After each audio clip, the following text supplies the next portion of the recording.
आम पुराण शास्त्र गुड़िक मासर शुक्ल एकादशी महात्म्य संपर्क में बहुत वर्णना रही किंतु पौष कृष्ण एकादशी सर्वोत्कृष्ट एकादशी भाव में कथित रही। यार नाम सफल एकादशी। यह दिन भगवान विष्णु को नारायण रूप में पूजा करा जाए। जेपरि नाग मानक मध्य शेष नाग श्रेष्ठ, पक्षी मानक मध्य गरुड़ श्रेष्ठ, देवता मानक मध्य श्री विष्णु श्रेष्ठ, ठीक सेहीपरि व्रत मानक मध्य एकादशी तिथि श्रेष्ठ अटे। से मध्य सफल एकादशी सर्वश्रेष्ठ रही कारण यह एकादशी व्रत कले मनुष्य सर्वतोभावे सफल होता है। जीव दशारे धन धान्य भोग्य करी मृत्यु पर वैकुंठ प्राप्ति हुए। यह दिन उजागर उपवास रही नड़िया कदली अँला आदि फलमूल सहित धूप दीप दे नारायण को पूजा करा जाए।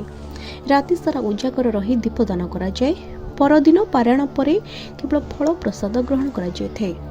यही एकादशी संपर्क एक सुंदर कथा वर्णित रही। चंपावती नगरी राजा राजश्री महिष्मतींकर पुत्र लुम्बक दुराचारी हेबारु राजा तांको राज्यरू बाहर कर देथिले।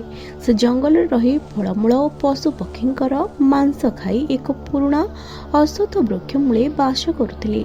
थरी शीत दिन में प्रबल शीत और खाद्य भावरू सारा राति कातर होई से निजर समस्त पाप कर्म निमित्त अनुताप करू करू भगवान विष्णुकर नाम उच्चारण करी निजर पाप निमित्त तांको क्षमा करि देबाको प्रार्थना कले।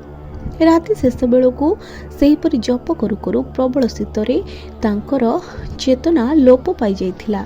चेतना फेरबा बेलू दिन द्विप्रहर हो जाइथिला। दुर्बल पादरे उठी किछि फल संग्रह करी सेही फल को प्रभु श्री नारायण को समर्पण करी भोजन करथिले। सेही दिनटी थिला पौष कृष्ण एकादशी।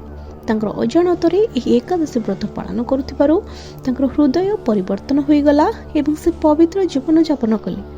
राजा ताहा जानी पुत्र को राज्य को पुणी फेराई नेले। लुम्बक राजा होई राजसुख भोग करी वैकुंठ प्राप्त होइथिले।